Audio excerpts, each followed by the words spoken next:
So now we're going to start T Chan's sixth session. So now I would like to introduce Nielsen from England in Nagoya University. Hi, good afternoon, everyone, and thank you for attending this event. As Sawako-san Freekan introduced, I'm Neil Mishra, I'm a first-year PhD student and MC for today. I would like to introduce Mr. Samuel Conway, who is the Executive Chairman, and Mr. Sam Barton, who is the CEO of Under Analytics. And just a brief history on the two. Samuel was born in Adelaide, Australia, and is a serial entrepreneur as well as mentor and former founder of CEO of Zagami and Koritsu Group. He is currently based in Oxford in the United Kingdom and has a profound interest in Japan and Japanese culture. Mr. Sam Barton was born in Australia, but in Melbourne, and is current CEO of and worked at KPMG, specializing in sports technology. They are both actively involved in Under Analytics and will give us a detailed presentation about their new product. Without further ado, I'd like to hand over to Samuel and Sam. Thank you. Thank you very much. Yeah, it's great to be here today. We think we have some amazing technology that has been developed out of Oxford University over the last few years, and we would like to run through our presentation with you. One of the interesting things about sport is that metrics and recording information and data about sport is very important, but it's also important for people that have extreme jobs. And one of the biggest challenges is for a lot of these sports and occupations, it's very difficult to track physiological performance, what's happening inside your body. And many solutions talk about wearing a device, such as Garmin or tracking, and these devices are worn externally. Maybe this is not always the best solution, or it isn't recording the right information to be able to make the right decisions. So it's very difficult to track performance when maybe you can't wear an external item, like when you play rugby or contact sports. It's very difficult. You're not allowed to wear a Garmin or a watch or anything like this. So over the last 7 years, through Oxford University, academic Jerome Bergman has been developing another solution. Sam. Thank you, Samuel, and thank you for the time today, everybody. As Neil mentioned, I'm Sam Barton, I'm the CEO. And I'm not sure if you can actually see, but this is actually the device that Jerome's team has been working on. So within this mouthguard is a specific set of sensors. And to help you understand, we've actually created a few slides. So if we just move to the next slide, we can talk about some of the functionality and features. So as Samuel mentioned before, what we're looking to do is solve for some bigger issues around physiological measures using biometric data. Jerome's team has created sensors which, from the oral cavity, can extract highly accurate data. And coupled with his team's unique algorithms, we're able to lift out highly accurate data, and they're improving on those measures. So some of those sensors, we've got two slides. So the first one is measurement of movement. So motion within the mouthguard is actually what we call a pedestrian dead reckoning tracking system, which can work under concrete, does not rely on GPS, and that has some very interesting applications. It can also measure breathing rate, very simply, heart rate, perceived exertion. And if you look at some of the opportunities there in sports, elite sports, but also within, say, firefighting, those indicators are quite important, not only to maximize performance, but potentially save lives. If we just go to the next slide, we can just talk about some of the other pieces. So each mouthguard at the moment is currently custom fit by an impression. And so this will fit in my mouth. I might put it in at the end of speaking through this slide, just so you can see that it does actually fit in properly. But it also has a little LED light at the front where we can moderate some of the sensors, say if it's just for firefighting and they just want to worry about body temperature. We can actually set a setting to get to a certain point and indicate via lights visually what that person's body temperature is. So there's some very simple functionality, then going into perceived exertion, fatigue, and those measures. And if you think about elite sports, player injuries cost teams a lot of money. They have solutions which use cameras and other ways to solve for that. but they're not as accurate as Samuel mentioned. So we're looking at getting the most accurate data to measure those incidences before they actually result in an injury. And then I won't take much more time, but just to talk briefly about the cough detection. So Jerome's team actually included cough detection when COVID was more relevant, but within that sensor set is a microphone, and those microphones can actually offer further ways to solve for other problems. So where we're at with the product is an MVP, which needs some commercialization to get it to on shelf. And we'd love to actually entertain discussions with your audience around how we can do that. And I might hand back to you, Sam. It is a mouth guard, so you can put your mouth guard in if you like. Yep. So it is a mouth guard, and obviously traditionally we think of mouth guards to protect from head injury, to protect from if you're getting tackled. But when people have done research before and looked at putting sensors in mouth guard, it's all about about concussion detection. But what we've worked out is that maybe this isn't the best solution, because if you do have concussion, it is very difficult to tell if you have concussion for different athletes or different professionals. And then when they go to the hospital, if we have a mouth guard that generates data about concussion, for a physician or a doctor, it's not really of any meaning, because they won't look at the data from the mouth guard. They'll do an assessment on the person at the time, because the doctor needs to understand where the patient is at in terms of clinical diagnosis. So sometimes people say a mouth guard is only about detecting if you have concussion or not, but we think this is an impossible challenge. So the mouth guard that we've designed is more around performance and performance management. Okay, so how does a solution work? As Sam just showed you, we have a mouth guard that has the sensors in it. That is obviously powered by a battery, so we will obviously charge the mouth guard on a periodic basis. The data can then be extracted off of the mouth guard, and what we're looking at developing is an app for your phone, as I do with my Garmin. So there's my phone, there's my Garmin. So when I go for a run, I can download the data, I can track where I've been, and we can start to do the same thing for sport or for professional people, dangerous careers. So once we've downloaded the information from the mouth guard, we can then use that information to generate insight and understanding and create like a dashboard for either specific applications around sport or with some general statistics as well, like monitoring body temperature, monitoring heart rate, and these kind of things when you can't wear an external device.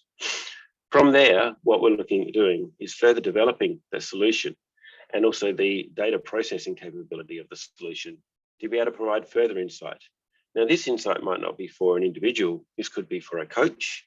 It could be for a manager. It could be for a team. It could be for medical research. And I think it's very important to understand that all of the data that we're collecting can be very powerful and can provide further insight. Now, I've been fortunate enough to go and visit many professional sporting teams and talk about data and analytics and player analysis. I was in Oakland and speaking to the Oakland A's baseball team, and it's incredible the amount of information that they collect and the insights that they are able to generate out of that information. But they're always looking for the next data point. They're always looking for the next piece of information that may be able to either give them fresh insight or complement their current data set. So we think what we have here is an incredibly powerful solution because it provides insight and understanding that at the moment it's almost impossible to collect. And the feedback that we've got from the sporting teams that we've dealt with in the past has all been very positive, and they really want to know what decisions they can make. So on the right-hand side, or on the left-hand side, we have a little bit of a diagram about the information flow and how it will work. And then on the right-hand side, we have an example for basketball. And Sam Barton is a very big basketball fan. We have an example of the types of things that it could be measuring that the player could get. Now, the information for one player is good, but can you imagine if you had the whole team's information? Sam, would you like to talk about the success we had with the NBA Launchpad? Yeah, we did very well. So last year, the NBA launched their inaugural, essentially startup engagement program. We applied on the basis of just wanting to understand how the technology would be received by the NBA. Not only was it well received, but we finished top 5 within one of the 4 key categories, which was around youth wellness and health and well-being. That's incredible. Like when you look at the quality of the applications that were submitted, they had enterprise level solutions going in. And the feedback that we had was actually around, look, we were a little bit early stage. They wanted a product that was ready to come off the shelf. But at the same time, they really wanted to stay in contact with us just because of the movement. And just not on this slide, but since that initial launchpad, the NBA has been quite vocal around turning towards wearables for solutions, particularly when you think about sports, where that wearable can be used. A game like basketball, you're not allowed to wear rings or watches, anything really on the outside of the body for fear of scratching or scarring somebody. So a mouthguard makes a lot of sense. And particularly if we look at that North American market, there are 4 major sports all use mouthguards to some degree. Even baseball uses mouthguards. But the broader opportunity is more around this physical attribution piece of understanding fatigue. So those sports that don't tend to wear mouthguards, even though they are the target market, other sports like running or even swimming, where you can't have an external device on because of even water drag, the slightest difference that Samuel was mentioning before. These tiny little differences mean a lot when you're looking to get that 1% improvement. It can mean the difference between gold and can mean the difference between gold and silver. That's right. And Sam, I just might quickly talk about the funding on this one too. So the university teams had significant funding over the last 6.5 years. If you look down at the bottom, they've received 853K, and I believe they've also received a further tranche, or at least they're applying for it. So it's not a product that's just been developed over the last 6 to 8 months. It's had thorough investment from the university, not only in funding, but also from university level support, access to resources to help test and train the mouthguard. And there are comprehensive publications. And Samuel, I'll just hand back to you on that as well. Yeah, absolutely. And you'll see further on in the presentation where we talk about, some of the publications, and the patents we've got for this particular device. So it really is world-leading technology. I think now is a good time to get Sam to explain this slide here. And it really talks about just how big the market is and how much opportunity there is for a device like this. Thanks, Sam. So if you look at this, the left-hand side is really the sports opportunity, and that heat illness panel on the right-hand side, the heat illness one, that was actually an opportunity that was presented to us by the military. So there was an external inquiry just around heat illness and the incidence of sickness during training. So we're not looking at this as a device during combat, but a device that can actually help reduce the incidence of heat illness while soldiers are training. But on the left-hand side, this is really our core market. This is what we're focusing on. It's that sports opportunity. It's the perceived exertion, helping teams minimize the costs on their payroll of having an injured player. A lot of the sports have very long seasons, and it's usually at the back end of a long season where the injury or injuries to key players hurts their team performance most. So bringing in a device that can help them not only make their own decisions, but something informed by biometric data to help them actually plot and plan and then rotate their players accordingly, rest their players, but also to understand where they could probably push their players a little bit more is the other piece here too. So when you baseline this data, understanding that person's capability, and knowing how far they can push and be exerted to get the best from those players. And I mentioned the tracking before. I won't mention too much more about the tracking other than to say that this is a very unique tracking process that's only in this mouthguard. When you look at the competitors in the market in this space, they don't have this level of tracking. And sports like AFL, they use a product called Catapult, which is just GPS. Our product can not only do the tracking, but the physiological. So this makes a lot more sense. So we're looking to take the time to progress into those key markets. Cool, thanks, Sam. Now, there are obviously other applications, as we sort of talked about, in terms of military wearables, heat stress monitors. These are all quite large and growing markets. But what are the areas in which we could further develop the solution as a next phase is with the equine industry. Now, Sam has some incredible insight into this industry because of family history. And as soon as he saw the device when I introduced him to it, he instantly got thinking about how could we make horse racing safer for horses. Sam. Yeah, look, I know the numbers on this slide look a little bit light when you look at the other market segments, but when you look at thoroughbreds, particularly the insurance costs of having to destroy an animal due to bleeds in their lungs. I mentioned earlier about the microphones that we have in the mouth guard. Being able to use that to detect maybe a bleed in a horse to pull that horse from training is actually quite important. There's also quite a lot of wealthy individuals behind horse racing. I was just talking to my family on the weekend, and the Melbourne Cup was originally a $3 million purse. It's now $8 million. So there's another race called Everest, which is $15 million is the winning prize. So the money attracts quite a lot of wealthy people, and it's quite exclusionary because it attracts very wealthy people. But what we're looking at for this product is to take something that doesn't require the mouth fitting for humans and to embed it into a horse bit. So a horse bit could be something that you could just buy off the shelf with the sensors in it.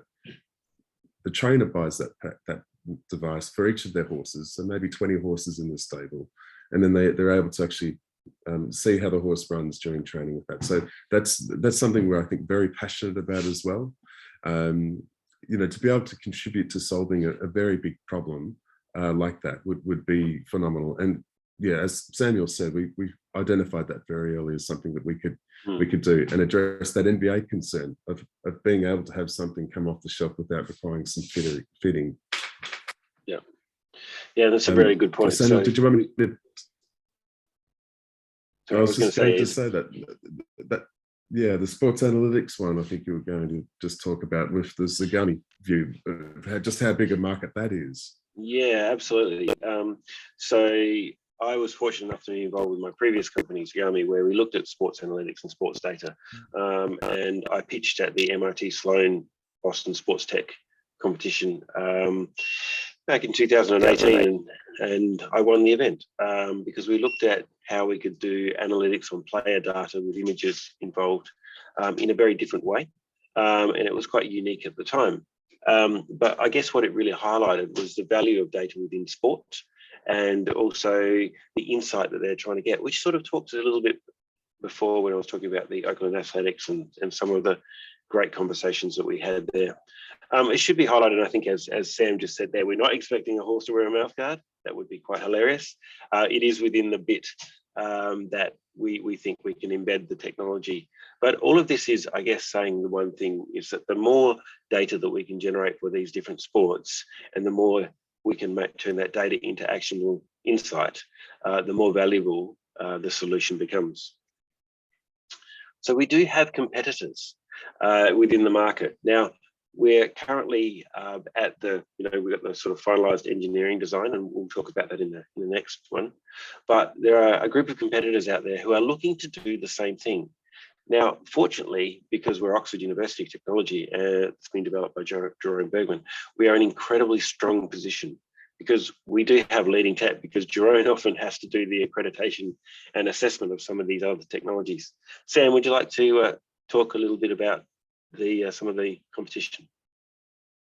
Yeah, thanks, Samuel. So if you look at this visual, what we're trying to demonstrate is, first in the light blue at the top is just the key market segments, so sports, military, and gaming. We haven't spoken much about the human avatar piece, but the data that we're looking at here, we see a use case for digital avatars in the metaverse, and that horizon where people start wanting to personalize their avatars. So there's an opportunity to use the data that we're capturing for that person to gamify, to redeem tokens, and to start using that wealth of data that they're generating through physical performance in a virtual environment. So we love that opportunity too, but it's something that we haven't seen a competitor perceive of. And then if you look at the top, we have the what we call just the sensor set categories. So the first one is the collision market. Now, even though we've put an X that we don't do collision, we can actually measure collision with our mouth guards. It just doesn't make a lot of sense. The market opportunities, if you look down each of these competitors on their websites, on that third column from the left, every time you look to buy their product, that's actually the message you get. Either join a waiting list, sign up for a research, request a quote. And one of them actually, Xerox acquired Park, and that we can't find them in the market anymore. So I think they've shelved that particular product. So first of all, you can see there's a lot of red X's against the Generation 1 smart mouth guards. That's the first observation. The second key point here is that when you're looking at some of the stronger competitors, such as Prevent Biometrics actually received most of their funding from the US military, which is quite interesting. So without that vital injection of cash flow to support a collision mouthguard, they wouldn't have been able to take it forward. So the life cycle of a collision mouthguard product says two things here. One, it's not sellable. It may be because the data has legal implications. It may also be that the accuracy of the data is not to the expectation of medical grade. And the other point too is most of these other competitors don't have CE mark or FDA approval. Now that's very important also. It's very hard to sell a product if you can't have physicians using that product. And to use that product and to rely on that data, you need medical device accreditation. So that's absent with a lot of the competitors here. But the best I could find was Opro has a patent just on their mouthguard, but nothing significant that would indicate that it's trying to solve or have the IP of their coding to measure collisions to help medical conditions. The other piece I would actually say, if I just really summarize this too, the only real competitor to what we have is the one called Orb. So Orb is another UK company. They're affiliated with Loughborough University. Their mouthguard actually does a lot more of the biometric stuff, but it doesn't measure position. And it doesn't have, from what we can see, the level of accuracy from the data that they're reporting. So we feel we're in a comfortable position. We're still working on those algorithms to make our competitive position stronger, but that's why we're going to market now, to get that funding and to ask your audience for a little bit more of that support to take us to a much stronger position. And also, I think the thing to point out here with Orb is that their primary focus for designing the mouthguard was all around impact. You know, a lot of the research that's come out of the US with respect to brain injuries for long-term players is what's been driving this. And there's some really good research showing that if we're going to look at trying to get a diagnosis for concussion, maybe measuring impact isn't the best way to do it, but looking at physiological features or attributes after you've actually had the collision. And there is a little test that they're looking at doing where it's almost like a lateral flow test, where they'll take a nasal swab and do a test. And then they're looking for specific elements within that saliva to indicate whether you've had any brain injuries. So it's interesting to see how people have approached this. But one of the things that we need to say is this is world leading, as we've highlighted, world leading technology. It has market leading with the dead reckoning and movement tracking. No one else is doing it in the way that we are. The technology has been around for a little while, but to embed it within a mouthguard is quite revolutionary. Obviously, being a mouthguard, we need to have it tested for mechanical strength and safety for impact. We still want people to use it as a mouthguard. We still want it to be rated as a mouthguard. You know, to look at breathing rate and perceived exertion, and then the ability to gather all of that information and then have that, you know, available in real time eventually is quite significant. And then obviously Sam spoke about the quality management system and CE device accreditation that we've been working on as well. All very, very significant items. So what's our development roadmap? Now, this fantastic little map here outlines what we've done so far. So in terms of research and development, Jerome and his team at Oxford have been working on this for over 6 years, close to 7 years now. We have patents. We've got 3 patents in place, and I believe, Sam, they're working on further IP protection. That's correct, Sam. It's around.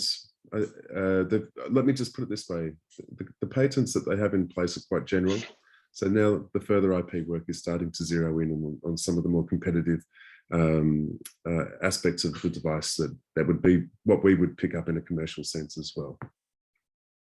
Yeah. So, and then I was approached about the project in 2021, and then I've had known Sam for a while, so I got Sam looking at it, knowing his background as well. We then spent some time further developing the business plan, looking at the go-to-market strategy, looking at an investment strategy, and all that time, the engineering team was coming up with design freeze around the MVP. Now, if you notice the mouthguard at the moment, it's white and you can see the sensors, but it won't always stay like that, because after we've raised the funds, what we're planning on doing is getting a design specialist in to make it look more beautiful, so to speak, make it look more in line with sports equipment. You know, being someone that has played lots of sports, I know Neil loves his sport, and Sam as well. You always like to have good looking sporting equipment, and the mouthguard is no different. So the investment that we're seeking will not only help us get a designer in, industrial designer in, to make it look good, but we'll also be creating an app around the data as well. So we'll get some UX and UI designers in it, and we'll have to obviously build a cloud infrastructure as well. So we really truly understand what the next steps are to get this product to market and then launch it. And then once we've done that, obviously we're going to do some testing. So this is where we're wanting to work with teams and athletes and sports scientists to really get them to not only understand the data we can collect, how we can put it together and have a visualized solution for it as well. I talked about publications before. This is a device that has great credibility with respect to not only what's been published about it, but the places that these articles have been published as well. So we can supply anyone that's interested a whole list of all of these articles to be able to read through. In terms of the team, obviously you've spoken to Sam and myself. There's the Professor Jerome Bergman. He's Associate Professor in Engineering Science at the University of Oxford. Previously worked at King's College. He is an incredible guy, and he's always wanting to push the bounds of what this technology can do. And then we have the university team that has been developing the solution. Dr. Rita has been developing all of the quality management system and regulatory stuff. And then the rest of the team have really been working over a long period of time with their through the university to help evolve and develop the solution. So why are we talking to you today? We see this as an incredible opportunity for collaboration between Oxford Technology and Japan. We think this device has an amazing opportunity if we work together to not only develop the product for application in both our markets, but then head towards the US market. I think ultimately the plan for our device is that we use the Japanese market and English market as the test bed for developing the product. But where I think we'll get real scale with the product is within the US market, is within NBA, is within NFL, it is within NHL, you know, all of those sort of sports. And we're really looking for people to work with us in Japan and collaborate. So we're obviously looking for corporate partners, whether they be sporting teams, sporting good manufacturers, sports data companies, you know, or large medtech industry in Japan as well, or partners that are looking at increasing their product portfolio, or who are looking for new solutions within the business. We would like to further develop the business and establish in Japan as well. So we'll be looking for business development people that have a passion for sport and have a passion for sports data. It's very interesting. I guess I've been doing this for a few years now, and being someone who's very passionate about sport and insight in sport, not everybody gets it. And I think it's really important when building out a sports tech device, that you have a good understanding, appreciation of the power of data within sport.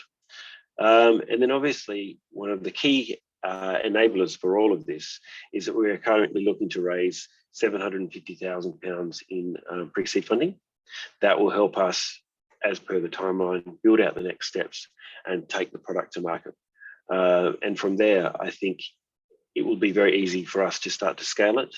Some of the big questions we have are over manufacture. And this is where I think we could get some incredible support and manufacturing at scale. Obviously, a mouthguard traditionally need to be bespoke fitted, but I think there's some technology we can utilize today with modern polymers that will enable us to create more universal devices, so have a more off-the-shelf device. But ultimately, every mouthguard that anyone wears for any sport globally should be a smart mouthguard to help them improve their performance, whether that's a junior, senior, or professional player. But thank you very much. Arigato. So do we have any questions? Nielsen, you're on mute.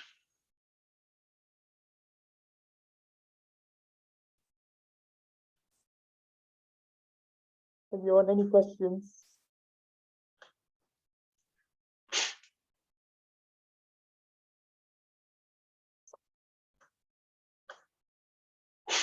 Or maybe like anybody can write on the chat or can raise their hands.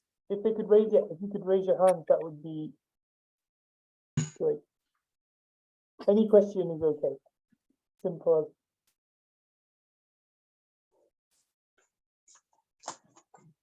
What about the Neil? Can you ask some questions? Yeah, I'm interested about the application in horses. Actually, I would never have considered it. I'm just interested. I know you said we wouldn't put the guard inside the mouth, obviously.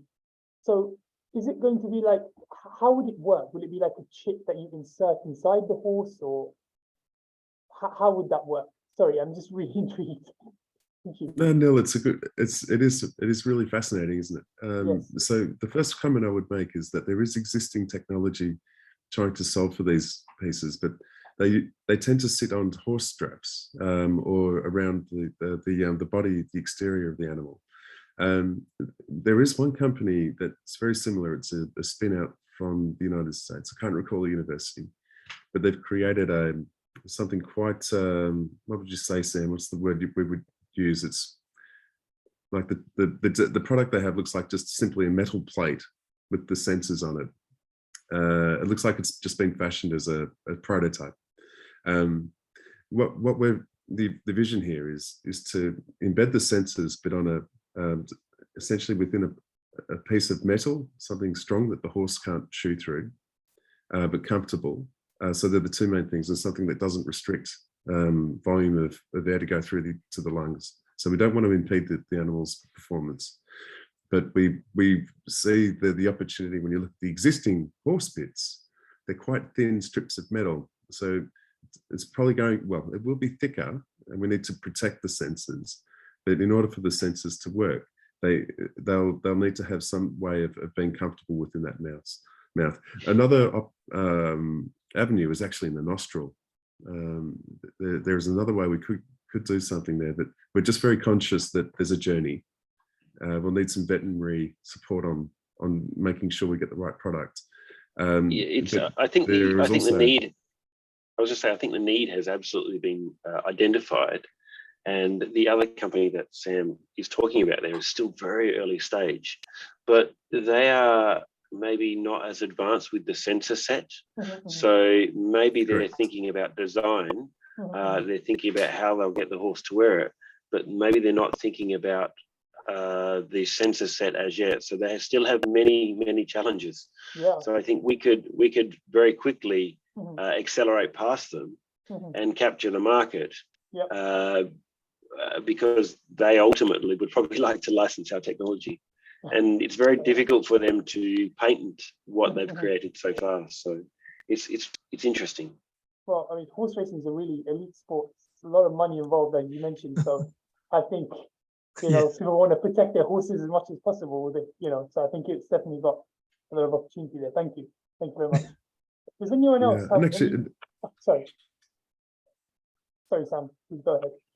oh, Neil, I was just going to say, Samuel touched on it before, but my misspent youth was being dragged around horse sales by my family. Yeah. And interacting with, you know, it's this point of, they're looking for how, like a horse might walk. This is how they actually pick a thoroughbred currently, is that they'll watch the horse walk around a mounting yard. Yeah. They'll look at its legs. They'll make sure that there's no visible. Now, the odd thing about all of that always struck me as strange is none of that is really physiological, it's movement. Yeah, exactly. But if we could start introducing a device that comes in early to say, well, actually, you can see that the VO2 max or the fatigue of that animal over another one, that there's angles there to really influence the purchase of a thoroughbred over one against another. So there are a lot of applications there, but you know, Dubai, good investment there as well. Yes, Dubai, they have the big race as well in Dubai regularly. I think there's a lot of money involved, so very big market. Thank you very much. Thank you. Does anyone else have any questions they would like to ask Samuel or Sam? I think maybe now might be a good time for Akio. Would you like to? There was one question. Oh, there's a question. Sorry. It was Manabu-san. Yes. Yes, please. Hi, thank you. Thank you for the presentation. It was great. I just curious, like how durable this device is. Like sportmen, like, you know, they sometimes throw it out, and like I saw those, you know, watching the sport TVs and programs, and also how long it lasts. Like I may have missed that part, like battery wise, how long does it last? Yeah. I'll take those, Manabu. So I'll just show you this. So this is actually the mouthguard. So it's the first feature we haven't talked on is primarily the protection. So it is a mouthguard. Right. Yeah, I'll show you that. Look at how I'm trying to really give that a proper go here. Yeah. It's very hard. Now it's two pieces of plastic that go around the sensor set. Now the combined thickness of that plastic is actually thicker than a regular mouthguard.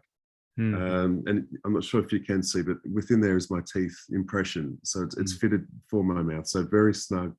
If I was to get a whack in the mouth, it would protect not only me, but it needs to protect the sensors inside. So it needs to be very thick plastic. You said it's thicker. You mean and just on it like mouth, this, you know, mouse guard has a purpose originally to begin with, right? Like this gives a like higher ability, sometimes like gives protection simply. That's right. It does thicker mean like correct. anything?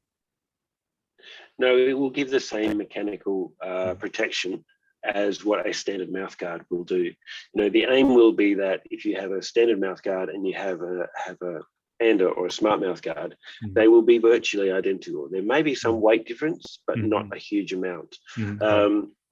So, you know, the aim is that it acts and performs in exactly the same way as what a standard mouthguard does today, that we have all gone and bought and fitted and used.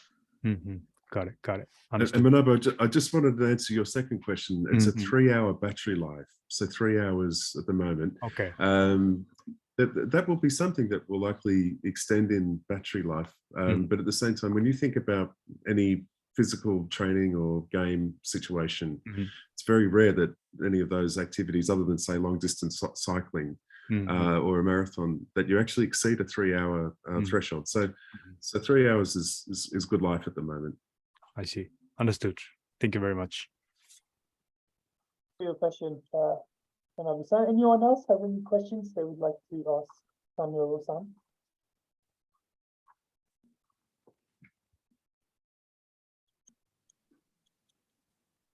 Any question is okay.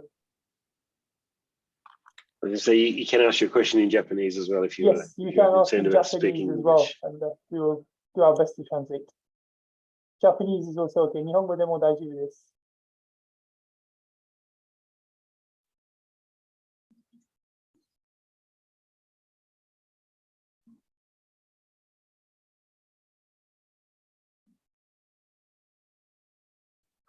Kyo, over to Okay. you. Yeah. Okay. Then, if you don't have any question, maybe it's my turn finally. So I'm Akio Yamane of CAM Japan. So let me explain this very next generation bio-sealed mouthguard in Japanese language from now on, just taking 15 minutes or so. カムジャパンの山根と申します。ここまで英国のオックスフォード大学発スタートアップのアンダーアナリティクスリミテッドのプレゼンテーションを英語でお聞きいただきました。約15分ぐらいお時間をいただきまして、アンダーが開発しているこの次世代バイオシールドマウスガードの魅力と題して、日本語でなるべくわかりやすくお話をさせていただきます。この次世代マウスガードには、いろいろなセンサーが内蔵されています。一方で、口の中というのは、人間の体の頭の部分にあり、体の状態をチェックするのに最適な場所の一つです。人間の頭はどんな状態でもなるべく安定的な位置を保とうとすることから、位置情報を得るのにも最適な場所です。アンダ社のマウスガードは、本来の顔や頭を保護するという役割に加えて、組み込まれたセンサーによって様々な生体情報を提供することができます。さらにその生体情報を収集して分析することで、安全管理とパフォーマンスの向上に役立てることができます。生体ガード、生体データですね。バイオデータを入手するためには、本来的には様々な装置や器具を体につなぐ必要があります。これが、マウスガードをはめるだけで、そういった生体データを入手することができます。このマウスガードには、ペデストリアン・デッド・レコーニングですね。歩行者の自律広報の機能が搭載されています。それから、衝撃ラボラトリーで、機械的な安全性をテストしており、結果を公表できるという意味での唯一のマウスガードです。それから運動量や、呼吸数を正確にモニターできます。また、運動量、体温、呼吸、咳ですね。咳を同時に把握することができます。アルゴリズムによって正確な位置データを作成します。また、リアルタイム、あるいはオンラインでのデータ解析が可能です。また、UKCA、英国の医療装置の安全基準ですね。それから CE、ヨーロッパの基準、そういった基準にのっとった医療機器認定をサポートする品質管理システムを備えています。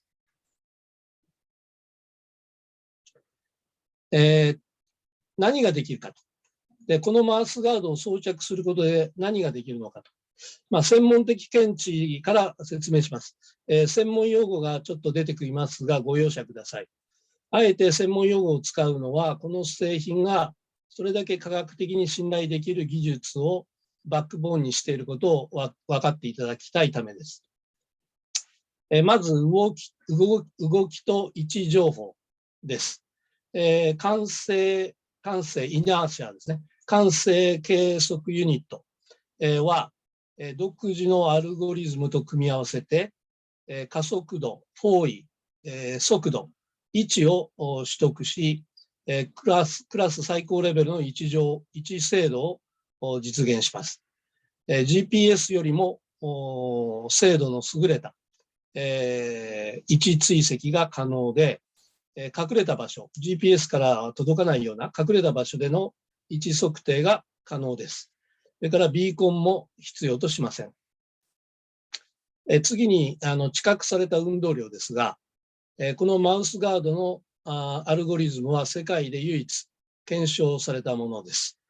で、開発された、疲労を示す指標ですね、は、実際に、メタボリックカート、いわゆる体の代謝データを測定する機械、そういったものを使用して収集された心肺データと比較されて、その疲労の度合いですとか、そういったものが判断できるというふうになっております。それから呼吸数ですね。で、これについても、呼吸数のデータは、呼吸数を測定するために、8kHz のセグメントで、データが取得されます。で、データは、バタワースバンドバスフィルター、で、前処理された、形で、ノイズレベルが非常に低減されます。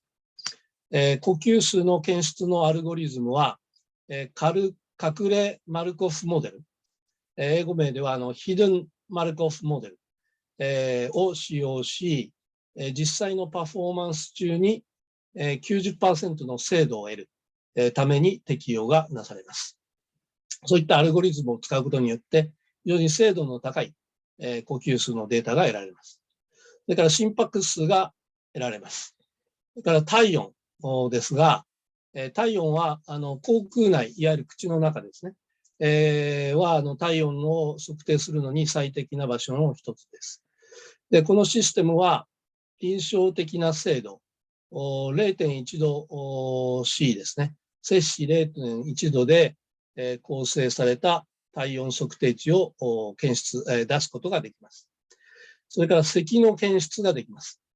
咳の検出は、3つのレイヤーを使った、畳み込みニューラルネットワーク、コンボリューショナルニューラルネットワーク、CNN を用いて、1秒間の音声セグメントから生成された、スペクトログラムを分類することによって、92% の感度を達成します。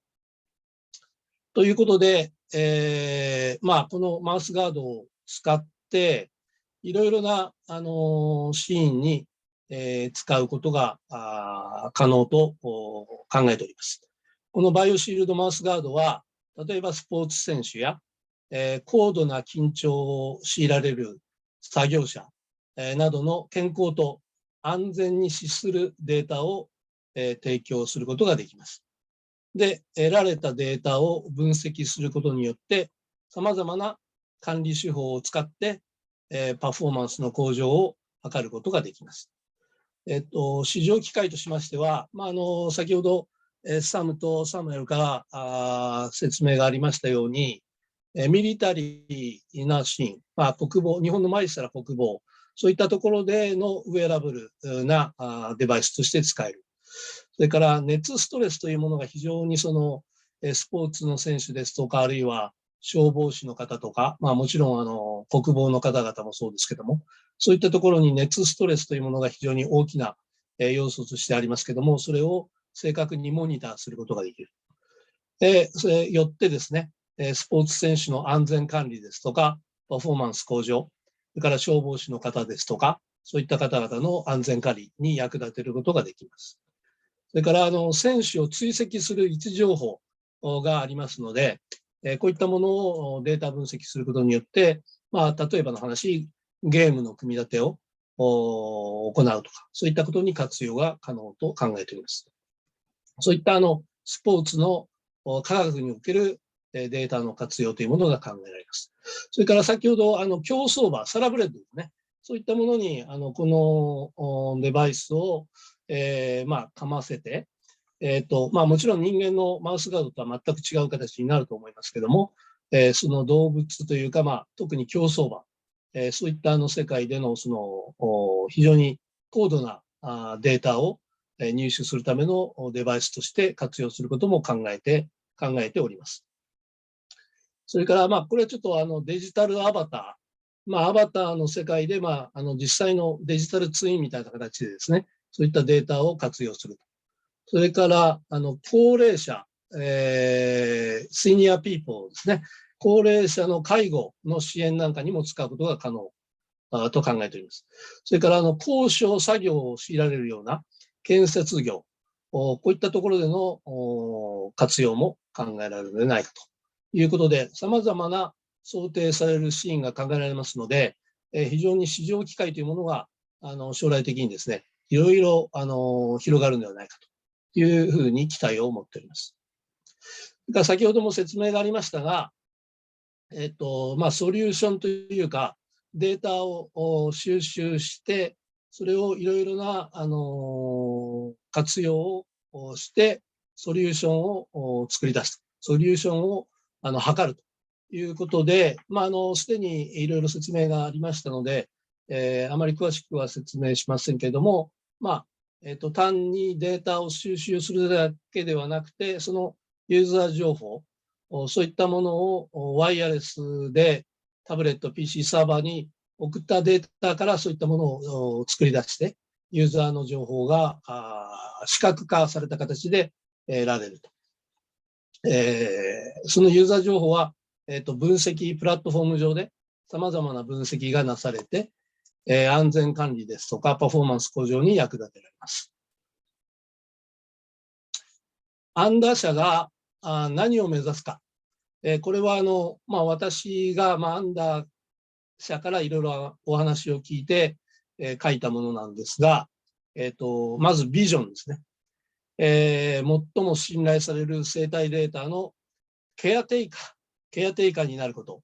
ケアテイカーっていうとちょっと難しいんですけども、私なりの解釈としては、データを見守って、可能性を見出して、で、世の中に役立てる役割を担っていくという意味でのケアテイカー。そういう生体データをいかに活用するかという担い手になるというのがビジョンとしてございます。からパーパスはですね、生体情報を活用して人々の健康増進に貢献すること。この健康増進ということが一つキーワードになるのではないかなと思います。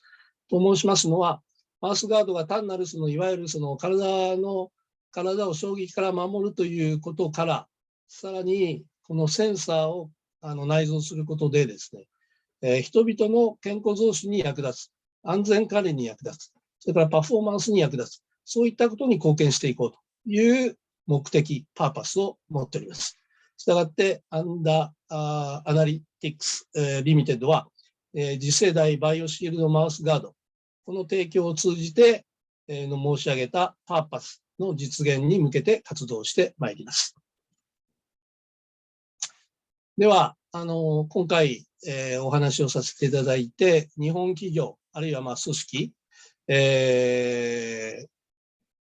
そういったところに何を求めるかということですが、3つございました。まず企業パートナー。これはあくまでも一例として、スポーツ科学ですとか、医療技術関連、こういったところの企業との提携。それからスポーツチーム。プロフェッショナルなスポーツチームですとか、もちろんアマチュアでもいいんですけども、そういったスポーツチーム。それからスポーツ用品メーカー。それからスポーツデータを活用するような会社。それからユーザーインターフェースとか製品をテストする。そういったスポーツをビジネスとしているような企業。それからデザイン、ソフトウェア企業ですね。それからものづくりでのいろいろ協力をくださる会社様。そういったところですね。それから事業開発。この意味では日本の市場進出。これからいろいろ実際に検討していく中での日本の市場進出。こういったものの促進と開発をサポートしていただけるような分野。そういったところでの協力の相手を求めています。それからもちろん製品が将来的に製造されて販売されていくということを想定した場合には販売協力。とりわけさっき申し上げましたような、消防ですとか警察、自衛隊などそういったパブリックを含んで、もちろん民生用もございますけれども、そういったところでの販売協力を一緒に担ってくれるような相手先でございます。それから資金ですね、資金協力。資金投資、もちろんスタートアップ企業ですので、まだまだいろいろたくさんの資金的な需要、ニーズがございます。現在75万ポンドのプレシード、資金調達を計画しておりますが、次の段階でもさらに資金調達というのは可能になってまいりますし、申し上げましたように、非常に広がった大きな市場が将来的に見込める、非常に有力かつ有望なですね、技術であり製品でございますので、そういったところに資金を提供してくれるパートナーというものを求めていきたいと思っております。最後になりますが、カームジャパン、私、カームジャパンに属している山根と申しますが、カームジャパンはですね、OUI というオックスフォードユニバーシティイノベーション、これはオックスフォード大学の、100% 子会社ですが、いろいろそのオックスフォードの持つ技術を移転するためのいろいろな活動をしておるオックスフォード大学の、子会社でございますが、カームジャパンはそのオックスフォードユニバーシティイノベーションの海外拠点の一つとして、日本での窓口、として全業務を、受託して活動しております。スタッフとしては英国総領事館に勤務して日英、の先端技術、それから知財、インタレクチャルプロパティ、知財の知的財産の移転、そういったものを手掛けたコンサルタント、それからサポートスタッフが揃っておりまして、OUI のこういったサービスにおいて、英国側とのスムーズな橋渡しを行います。ご要望をお伺いしてお見積もりやプロジェクトの開始から完了まで日本語できめ細かなサポートをいたします。最後になります。本件に関しましてお問い合わせございましたら、この E メール OUI@calmjapan calm-japan.com OUI@calm-japan.com こちらの方にお問い合わせをいただければありがたいと思います。どうぞよろしくお願いいたします。私の方からは以上です。Thank you very much, Yamane-san. Does anyone have any questions they would like to ask? Maybe Samuel, Sam. Yeah, there was one question in here where, it says, I think that obtaining real-time physiological information from mouth guards has great potential in the world of sports, depending on how it's used. I would like to know a little bit more about the uses. For example, is there a possibility that Otani will use this mouth guard? For example, what kind of information can be obtained when batting or pitching? Also, is there any possibility for using it for golf or tennis? So I think the person has pretty much just named 3 of my top sports. So I love baseball. I actually played baseball in Japan. So when I was there, so yes, it's good fun. The mouthguard has application in really any sport. The question is maybe for sports like tennis or golf or even baseball, where the mechanical protection isn't required, we can look at potentially other solutions. I know that we've talked about maybe teeth cap or things like this to record physiological information. And a lot of the sports, especially when batting in baseball or lining up to hit a golf ball, it's all about how calm and relaxed you are. So maybe having a physiological understanding of your physiological reaction at the time you're addressing a ball could be something that could help improve your performance. But I think for us, ultimately, what we call beachhead market or first market that we are looking for is that everyone who is currently wearing a mouthguard in sport today, they should be wearing an Anda smart mouthguard because it's giving them a competitive advantage. Yeah, thank you. That's a really nice way to summarize that point. Thank you very much. Thank you. Anyone else have any questions before we end?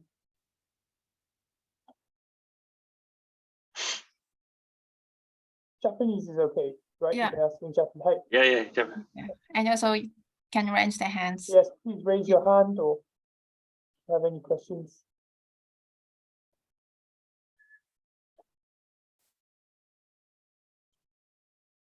No questions? No questions. Seems like No Okay. questions.